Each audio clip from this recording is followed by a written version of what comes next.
Okay, I'm going to try to explain this here with another chart here a little better. Let's just summarize real quick.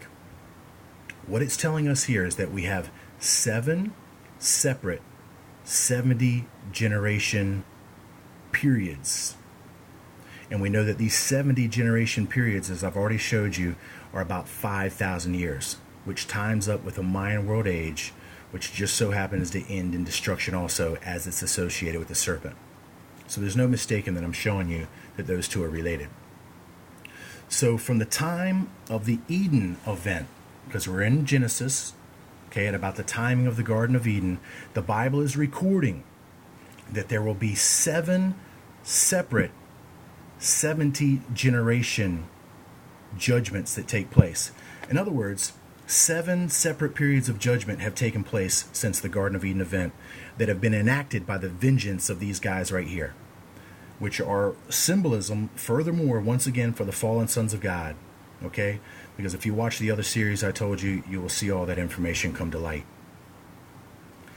The only difference is, at the end of this 7th final judgment that culminates in our time period now, we find out that Jesus Christ is prophesied to return. And that when he returns, he's going to judge these beings in the spirit also.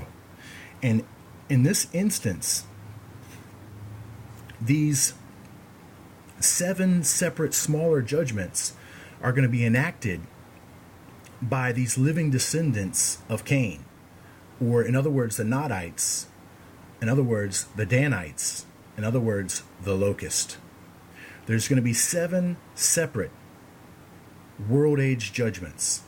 But what it's telling us here on the 7th and the final one, something's different. As I told you, now this will be the spirit judgment that takes place, and that they don't think is ever going to happen, because they've been doing these smaller judgments and they've been getting away with it somewhat. Okay, somewhat. There's more to talk about there, but somewhat they've been getting away with it. Even though they've been still bound at the end, they're not losing the entirety of their free will. They still have it. And they just think that, well, they haven't fully overcome the equation here, that one day they will. Well, the Bible's telling us that they're not.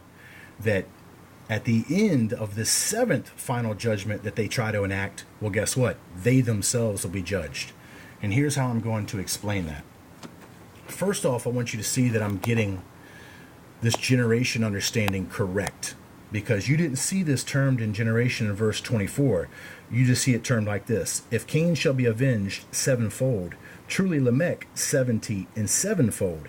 So they don't give us this generation account with 70, but we see it here in the book of Enoch, as it's associated with who I'm telling you, the fallen sons of God, in other words, the watchers, who have been associated with women, that they might be polluted with all their impurity. And when all their sons shall be slain, when they shall see the perdition of their beloved, bind them for 70 generations underneath the earth, even to the day of judgment, and of consummation, until the judgment, the effect of which will last forever, be completed.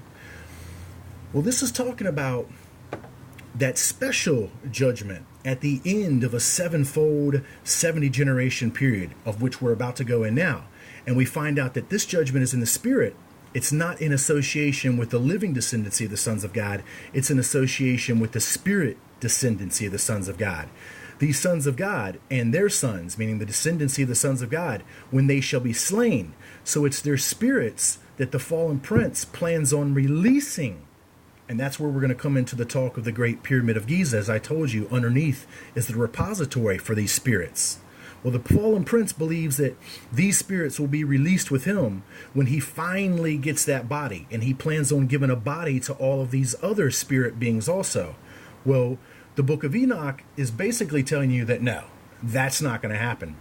That at the end of this judgment, these spirits of the sons that have been slain, they're going to be judged in the spirit.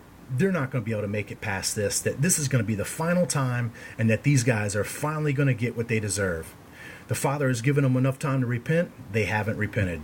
They have only got further and further in their cycle of evil. And at this point in time, the Father will return as the full manifestation in the glory of Jesus Christ to judge them in the spirit. I'll be back.